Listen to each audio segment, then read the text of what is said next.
হাসির রাজা, জ্ঞানের রাজা, রসিক রাজা।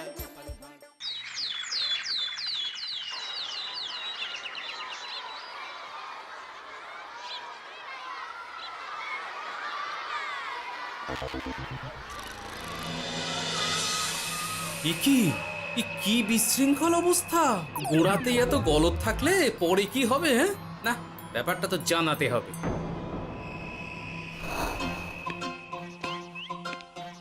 এই তো মহারাজের প্রিয় গোপালও চলে এসেছে। তাহলে এবার সভা শুরু করা যাক মহারাজ। সে আপনি যাই বলুন না কেন মন্ত্রী মশাই, আজ আমার আপনার সাথে ঝগড়া করার কোনো ইচ্ছেই নেই। কেন গোপাল, কি হয়েছে তোমার?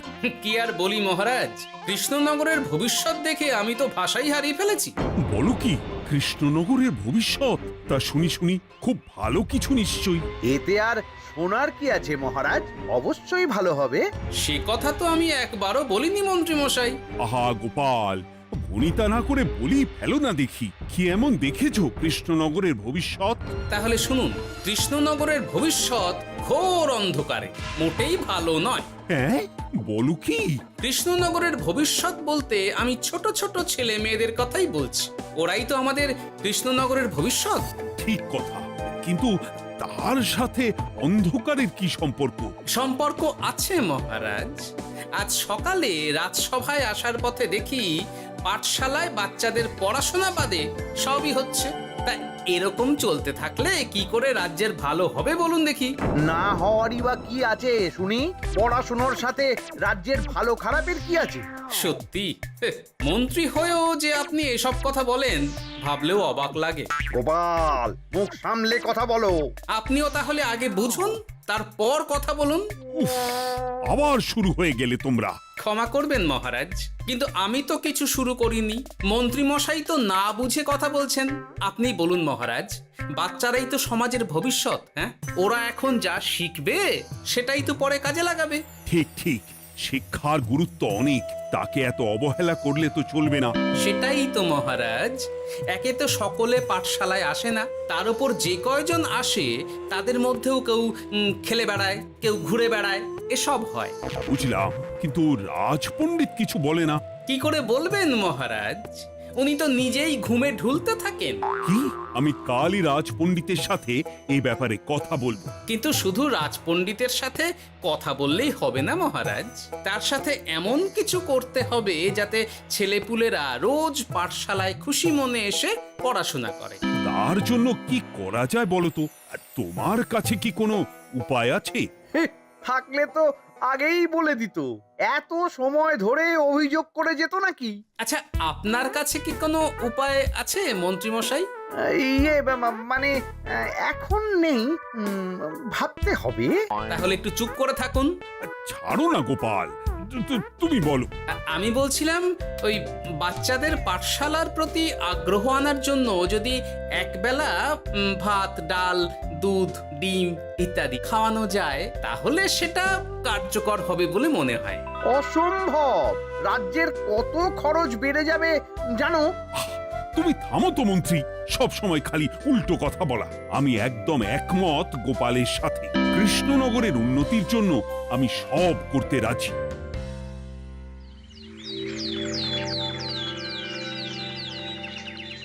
তোমার কিছু বলার আছে পণ্ডিত পাঠশালার এই অব্যবস্থার ব্যাপারে? আজ্ঞে মহারাজ, অনেক ভোরে উঠি তো, তাই একটু চোখ লেগে যায় আর কি। চোখ লাগারও আর সময় পেল না তোমার? পড়ানোর সময়ই চোখটা লাগতে হলো। যাই হোক, যা হওয়ার হয়ে গেছে, আর যেন এমন না হয় সেটা কিন্তু মাথায় রেখো। আজ্ঞে মহারাজ, কথা দিচ্ছি আর কোনোদিন পড়ানোর সময় ঘুমোবো না। বেশ, আর মন্ত্রী, তোমার ওপর একটা দায়িত্ব আছে।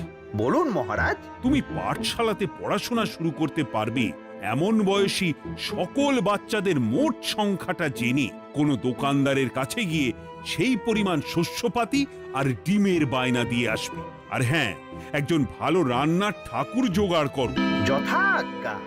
আরে বাস, এ তো দারুণ সুযোগ। এই ফাঁকে আমারও কিছু লক্ষ্মী লাভ হতে পারে। গোপাল, তোমারও একটা দায়িত্ব আছে।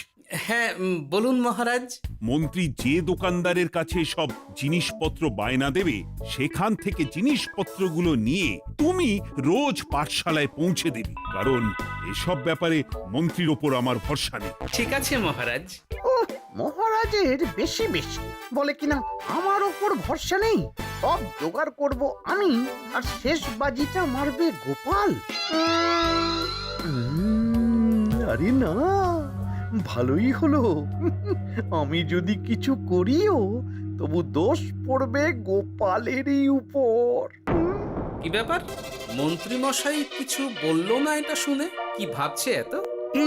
ঠিকই বলেছেন মহারাজ, এসব কাজ গোপালই ভালো করতে পারবে।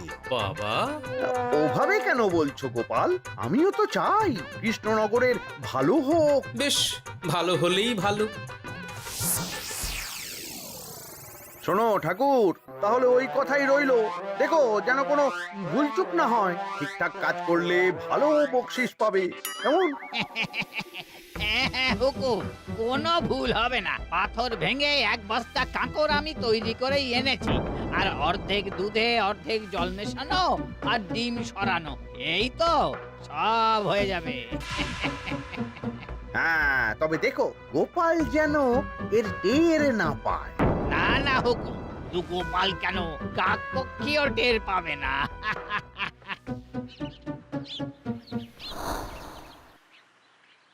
যাক বাবা, এবার শুধু জিনিসের দামটা মহারাজকে বাড়িয়ে বললেই কাজ হাসিল।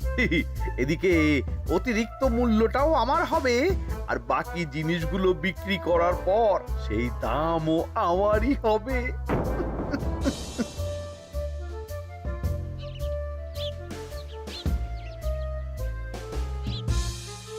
ওরে, কোথায় যাচ্ছিস সব তোরা? কাল থেকে অবশ্যই সব পাঠশালায় যাস, কিন্তু বন্ধুদেরও বলিস যেতে। ভাত, ডিম, দুধ, আরো কত কি ভালো ভালো সব খাবার দেওয়া হবে রে। তাই ডিমও দেবে? হ্যাঁ রে, মহারাজ এই নতুন নিয়ম করেছেন। আমি নিজে গিয়ে জিনিসপত্র দিয়ে আসবো। কে মজা, আমি তো তাহলে রাত যাব পাঠশালা। আমিও যাব। বেশ দারুণ ব্যাপার হলো তো, এবার তো রোজ পাঠশালা যেতেই হবে। আচ্ছা বেশ, এবার চলি তাহলে।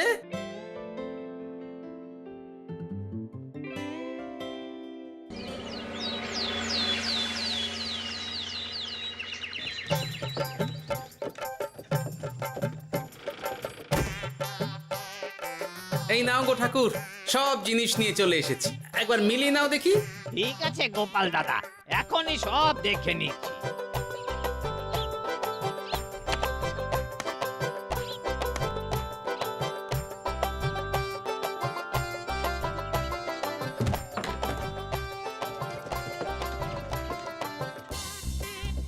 যাক বাবা, গোপাল দাদা গেছে।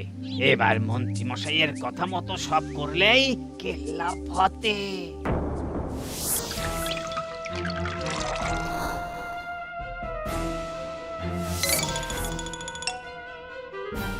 কই গো ঠাকুর? এই তো হুকুম, আপনার কথা মতো সব কাজ হয়ে গেছে। ওই দেখুন, ওখানে জিনিসগুলো রাখা আছে, আপনি নিয়ে যেতে পারেন। বাবা বাবা, খুব ভালো, খুব ভালো।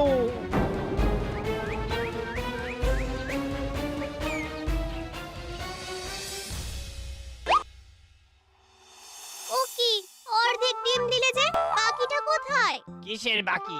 ডিমটা অমনি দেখতে। বললেই হলো, ডিম কখনো অর্ধেক হয়? বাকিটা কোথায় বলো, নইলে কিন্তু। আরে বাবা, তুমি ডিম খেতে খুব ভালোবাসো বুঝি? হ্যাঁ তো। তাহলে এটা জানো না যে অর্ধেক ডিমের দ্বিগুণ শক্তি হয়? সত্যি? হ্যাঁ, তা নয় তো কি মিথ্যে? ওই জন্যই তো আমি তোমাদের সকলকে অর্ধেক ডিম দিই। আরে বাস, এটা তো আমরা কেউই জানতাম না।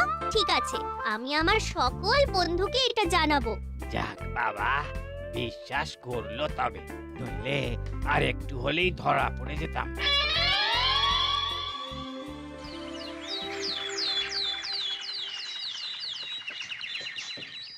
আরে, রান্নার ঠাকুর কারোর সাথে কথা বলছে মনে হচ্ছে।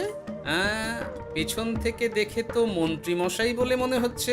একটু কাছে গিয়ে দেখি তো কি ব্যাপার? আরে গোপাল দাদা যে, তোমার কথাই ভাবছিলাম আর দেখো তুমি চলে এলে। হুম, তুমি কি নিশ্চিত যে তুমি আমার কথাই ভাবছিলে? আমি তো তোমাকে কারোর একজনের সাথে কথা বলতে দেখলাম। আবার মন্ত্রী মশাইকে দেখে ফেলেনি তো? কথাটা বেফাঁস হয়ে যাওয়ার আগেই আমাকে কথা ঘোরাতে হবে। কি গো বলো, এত কি ভাবছো? হ্যাঁ, ইয়ে, না না, এতে ভাবার আর কি আছে? কেউ না কারোর সাথে কথা বলিনি। আমি তো একাই ছিলাম। তুমি বোধহয় ভুল দেখেছো। হ্যাঁ, ভুলই হবে। কি ব্যাপার? ঠাকুর এভাবে বলছে কেন? তাহলে কি সত্যি ভুল দেখলাম নাকি অন্য কোনো ব্যাপার আছে? না, পরে দেখতে হচ্ছে। ঠিক আছে, এই আমি যাই গো। হ্যাঁ, অনেক কাজ আছে। হুম, না না না, ঠাকুর যতই বলুক না কেন, কেউ ছিল না সেখানে, তবু মনটা কেমন যেন খটকা লাগছে। যাই হোক, মনে হওয়া নিয়ে তো আর কিছু করা যাবে না। এখন যাই কাজে। তা মন্ত্রী, পাঠশালায় রোজ ভালো মানের আনাজপাতি যাচ্ছে তো? আগে হ্যাঁ মহারাজ, আমি তো ভালো মানেরই সব চাল ডালের বায়না দিয়েছি। কথা মতো তো সেগুলোই পাঠানোর কথা। তবে বাকিটা গোপাল জানে। মানে গোপাল জানে মানে ঠিক কি বলতে চাইছেন আপনি মন্ত্রী মশাই? না মানে জিনিসগুলো সব নিয়ে তো তুমিই যাও, তাই আর কি। সেটাও করতে হচ্ছে, কারণ মহারাজ আপনার উপর ভরসা করতে পারেন না। গোপাল, ঠিক আছে, আমি বুঝতে পেরেছি। মন্ত্রী, সপ্তাহে সপ্তাহে জিনিসের দাম মিটিয়ে দিচ্ছ তো? হ্যাঁ, আগের সপ্তাহের দাম মিটিয়ে দিয়েছি, কিন্তু পরেরটা বাকি। আর মহারাজ, বলছিলাম কি, পরের মাস থেকে জিনিসের দাম একটু বাড়তে পারে। কি হলো? মন্ত্রী মশাইয়ের এই ব্যাপারটা কেমন যেন লাগলো না, চোখে চোখে রাখতেই হবে।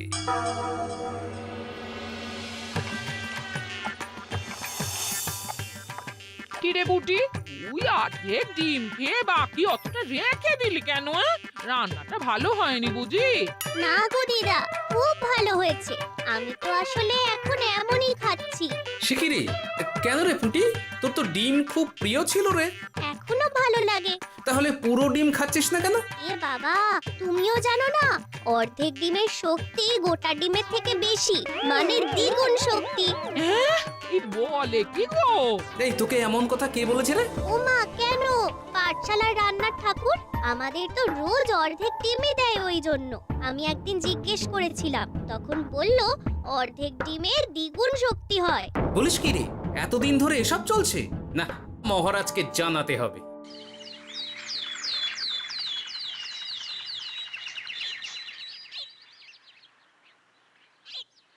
আরে গোপাল এত সকাল সকাল রাজবাড়ির দিকে যাচ্ছে কেন? গিয়ে আড়াল থেকে দেখি তো।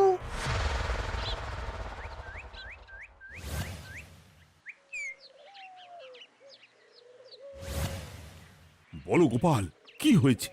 হঠাৎ কেন এভাবে একা দেখা করার কথা বললে? আসলে মহারাজ, আমি চাই না এই ব্যাপারটা মন্ত্রী মশাই জানুক, তাই একান্তে আপনার সাথে কথা বলতে চাই। কেন, কি হয়েছে? সব খুলে বলো। তাহলে শুনুন মহারাজ।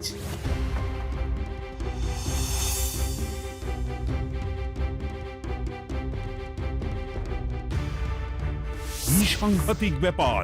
আমি এখনই ওই রান্নার ঠাকুরকে কারাগারে বন্দি করার আদেশ দিচ্ছি। না না মহারাজ, সেটা ভুলেও করতে যাবেন না। আমার এই পুরো ব্যাপারটাতেই সন্দেহ আছে। পুরো পরিকল্পনার পেছনে মনে হচ্ছে অন্য কেউ আছে মহারাজ। তুমি ঠিক কার কথা বলতে চাইছো? প্রমাণ ছাড়া তো আমি কারো নাম বলতে পারবো না মহারাজ। এই রে, গোপাল বোধহয় সবটা বুঝতে পেরেছে। এবার কি করে নিজেকে বাঁচাই? কি করি?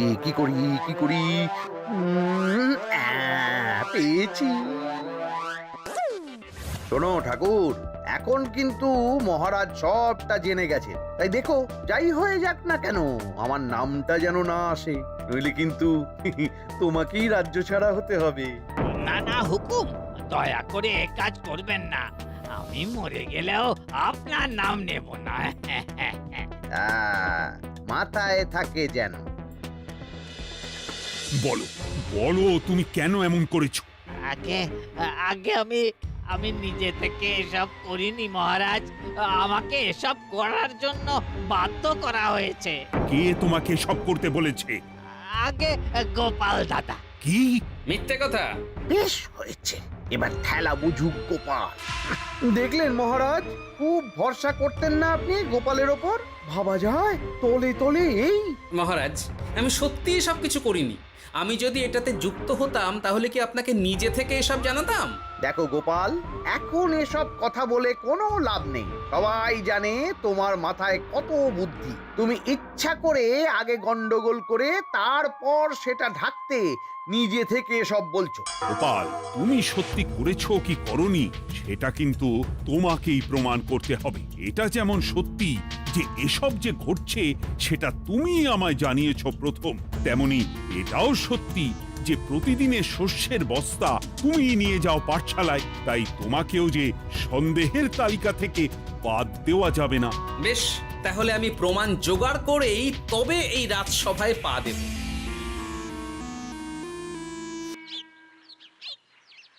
আজকের পরে আমি আরো নিশ্চিত যে এসবের পিছনে মন্ত্রীমশাই যুক্ত আছে। এবার শুধু ওনাকে হাতে নাতে ধরার ব্যবস্থা করতে হবে। ও কি দাদু, তুমি এই সময় বাড়ি ফিরছো?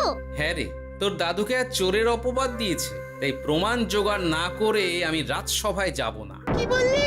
তোমাকে কে চোরের অপবাদ দিয়েছে? কে আবার? ওই মন্ত্রী। কিন্তু আমার সন্দেহ হচ্ছে যে আসল চোর ওই মন্ত্রী। বাস, তাহলে আর চিন্তা কি? আমরা আছি তো, মন্ত্রীর ওপর নজর রেখে তোমাকে সব খবর দিয়ে যাব। হ্যাঁ দাদু, আমারও অনেক রাগ হয়েছে। এতদিন মিথ্যে বলে আমাদের অর্ধেক ডিম খাইয়েছে। আমি এটা কিছুতেই মানতে পারছি না। এবার সত্যিটা সবার সামনে আসবেই।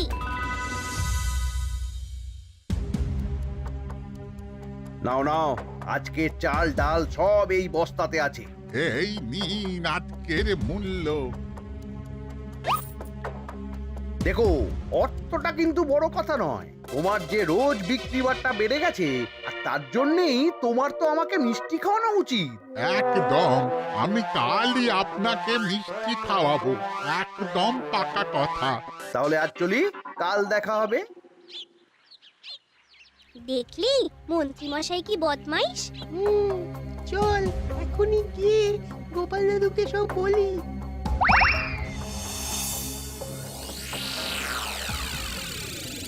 তাহলে এটাই হলো আসল ব্যাপার। খাওয়াচ্ছি ওকে মিষ্টি। হ্যাঁ গোপাল দাদু, একেবারে আচ্ছা করে দাওয়াই দিও। আচ্ছা শোন, আমার মাথায় একটা বুদ্ধি এসেছে বুঝলি। কাল তোরা ওই পাশের গ্রামের দোকানদারকে কিছু একটা করে আটকে রাখ, আর আমি সেই সুযোগে মন্ত্রীর সাথে দেখা করব। আচ্ছা, তুমি কোনো চিন্তা করো না। ঠিক আছে, তোরা এখন যা, আমিও একবার মহারাজের সাথে দেখা করে আসি।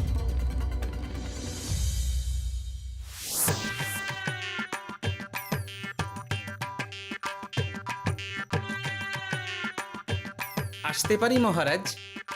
আরে গোপাল যে, এসো এসো। মহারাজ, কথা মতো আমি প্রমাণ জোগাড় করে ফেলেছি, কিন্তু সেটা দেখার জন্য আপনাকে কাল আমার সাথে একটা জায়গায় যেতে হবে। বেশ, আমি যাবো।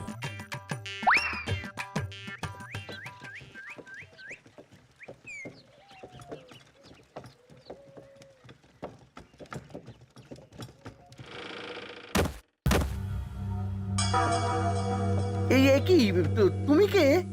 আগে আমি মালিকের খুব বিশ্বস্ত কর্মচারী। আজ সকালে মালিক একটা অন্য কাজে ব্যস্ত হয়ে পড়েছে, তাই আমাকে পাঠালো। কিন্তু কথা মতো আপনার জন্য মিষ্টি পাঠিয়েছে। এই তাই নাকি? দাও দাও দাও দাও, শুনেছি তোমাদের গ্রামের মিষ্টিও নাকি খুব ভালো। হ্যাঁ, ওই আর কি। নিন।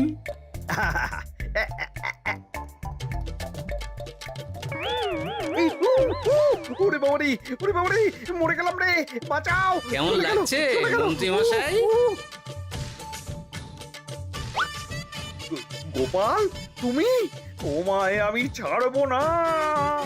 এই যে গোপাল দাদু আসল দোকানদার। আসল দোকানদার? এই রে, এবার কি হবে? তোমার কি আর কিছু বলার আছে মন্ত্রী? তোমার সব কর্মকাণ্ড আমাদের কাছে ফাঁস হয়ে গেছে। তোমার সাহস কি করে হয় কৃষ্ণনগরের ভবিষ্যতের সাথে এমন করার? ক্ষমা করে দিন মহারাজ, আর হবে না, ক্ষমা করে দিন। না না না না, শাস্তি তো তোমাকে পেতেই হবে। সেপাই, আজ থেকে মন্ত্রীকে রোজ সকালে 100 বার বেতের বাড়ি ও অর্ধেক খাবার দেওয়া হবে। অর্ধেক খাবার? কেন জানেন না? অর্ধেক খেলে দ্বিগুণ শক্তি বাড়ে। ওরে বাবা গো, আমার আমার আমার মাথা ঘুরছে।